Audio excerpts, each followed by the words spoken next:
Are we witnessing the most shocking renaissance in the recent history of Formula One? What if I told you that Hamilton not only led a secret test with Ferrari, but that his numbers and feelings suggest that the SF26 could be the missile that returns Maranello to the top?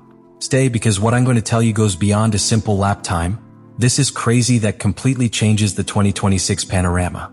During 3 days of private testing without open media access, without a show, without the hustle and bustle of the launch days, Ferrari worked in silence. What they did was pure technical content. No flashy qualifying drills to impress. Here it was about regaining confidence, building a solid foundation. And the numbers are brutal. Hamilton and Leclerc accumulated 435 laps in total, a total of more than 2,000 kilometers without a single major breakdown. The previous year, Ferrari had sessions where they did not even reach 50 laps without interruptions. Here, the new SF26 was a Swiss watch. Accurate, efficient, solid.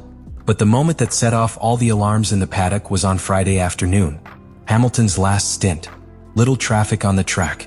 Compound C3. Low fuel, although it is not known with certainty by how much. And then 1 minute and 16.348 seconds. The absolute best time of the entire week. A time that not only surpassed Mercedes, but also left Norris's McLaren more than 2/10 behind. And the most incredible thing, he did it after having completed more than 200 previous laps, with a car that many thought would be, at most, in the middle of the table. That lap time, even though it was not an official Grand Prix, was a statement. A warning. It's not that Ferrari has improved. They could be back. And it wasn't just pure speed that caught the eye. It was the way the car behaved under different conditions. In the rain, in the cold, in the dry. With hard, medium, and soft compounds. The SF26 responded with a consistency that no red car had shown since Vettel's time in 2018. For the first time in years, Ferrari didn't seem to chase ghosts with every setup change. It seemed like a team with direction, and most importantly, with two drivers who are not only aligned on objectives, but who are giving each other feedback. Because Hamilton was not an isolated effort. Leclerc was also the protagonist, setting the best time on Friday morning before being surpassed by his new teammate. But far from generating tension, what was seen was active collaboration in the garage, constant exchange of information, and fluid communication with the engineers. It was as if Ferrari had finally found the right mix. A promising car, a duo with brutal talent, and a motivation that seems reborn from the ashes of failure. And that is the great irony. The disaster of 2025, far from destroying Ferrari, may have been the catalyst that led them to build something much bigger. Because only when you hit rock bottom can you start again, and what happened in Barcelona was not a simple test. It was a suppressed cry, a silent revenge against everything that humiliated them the previous year. It was the first chapter of what could be truly crazy in 2026. The key to Ferrari's resurgence is not just in the mechanical reliability or pure performance of the SF26. It is, above all, in the symbiosis that has begun to form between two of the most talented and complex drivers on the grid, Charles Leclerc and Lewis Hamilton. Two radically different styles. Two opposing driving philosophies. And yet, two perfectly synchronized pieces in Maranello's tactical machinery. This complementarity has begun to generate incalculable technical value for the team, which for the first time in years seems to have understood how to exploit their differences to achieve a common goal. Leclerc, with 5 seasons already dressed in red, is a visceral driver. Its style is aggressive, direct, constantly seeking to extract the maximum from the car in every corner, regardless of whether that means living on the verge of oversteer.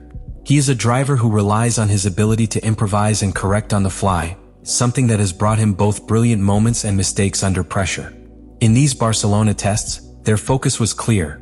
Travel as many kilometers as possible and test the greatest variety of aerodynamic and electronic combinations. He accumulated 231 laps, the pilot with the most individual laps of the entire week, which positioned him as a key tool in the validation of hybrid systems, energy recovery, and, above all, the thermal management of the SF26 in changing conditions. In short, Leclerc and Hamilton are building something together that transcends their differences. They are giving Ferrari not only a more robust technical base, but also an operational maturity that has not been seen for a long time. The one pushes the limits, the other defines the path. And the result is a car that is beginning to show unmistakable signs of greatness. If this chemistry is maintained throughout the season, Ferrari will not only have speed, it will have an address. And that, in modern Formula One, is the difference between winning races or winning championships. The SF26 is not simply an evolution of the previous project. It is, in every important sense, a reinterpretation of what Ferrari understands by modern performance in Formula One. This car was born from the need to break with the structural vices of the SF25, a car that, although promising on paper, ended up being a failed experiment in integration between power, aerodynamics, and thermal management. Instead, the SF26 emerges as a direct response to all the technical humiliations of the past, and it does so by incorporating a completely new architecture into its operating core. The first thing that jumps out when analyzing the SF26 from a technical point of view is the total reorganization of the aerodynamic package. Ferrari has implemented a radical version of a front wing with active moving elements that work in conjunction with a modular rear wing.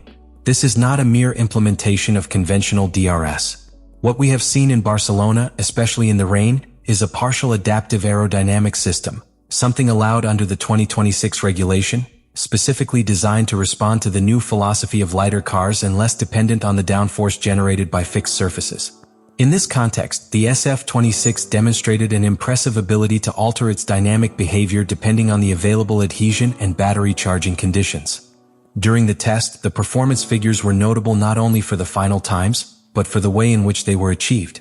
For example, Hamilton's 1 minute and 16.348 seconds was obtained with C3 tires, but not with the final specifications of 100% sustainable biofuel.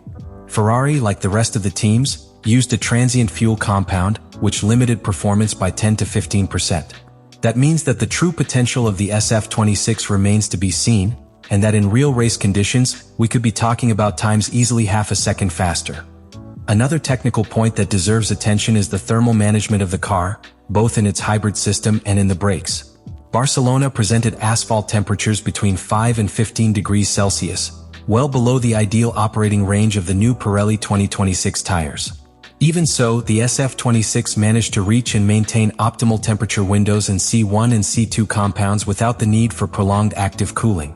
This indicates not only better internal airflow distribution, but more efficient integration between the battery, brake, and electronics cooling channels, a critical area where Ferrari repeatedly failed in previous years. In Barcelona, Ferrari did not come to test. He came to announce that he has returned to understand Formula One.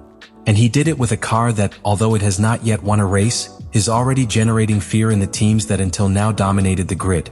The true message of the SF26 is not in the stopwatch. It's in its consistency, its efficiency, its silence. Because in Formula One, when parts don't break, rivals break. What happened in Barcelona was not simply a good test. It was the beginning of something much deeper, more symbolic, and, above all, more dangerous for the rest of the grid. Because it wasn't just about seeing Ferrari lead a timesheet for the first time in a long time. It wasn't just the number of laps, nor the speed, nor the absence of failures. It was the collective, almost palpable feeling that something had changed. And that change is not circumstantial. It is structural. It's mental. It's philosophical.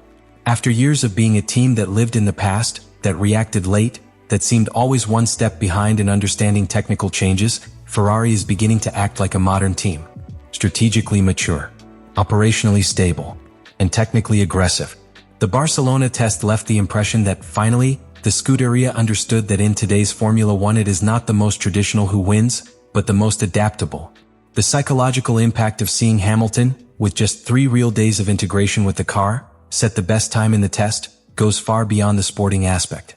It is a coded message, but clear. The combination of his experience, his analytical ability, and his competitive hunger can turn Ferrari into a real threat. This is not a champion retiring with glamour. This is a champion launching one last assault to the top. And with tools that now, at least in appearance, are at the height of his talent. Leclerc, for his part, does not seem threatened by Hamilton's presence. On the contrary, it has taken advantage of the most demanding environment to evolve. His ability to adapt, his tireless pursuit of performance, and his deep knowledge of Maranello's internal structure position him as a fundamental piece of this project. If the Monegasque man manages to transfer that confidence to the racing environment, especially under pressure, Ferrari will not only have 2 great drivers. You will have 2 leaders with different but complementary profiles. Let me know in the comments what you think about all this.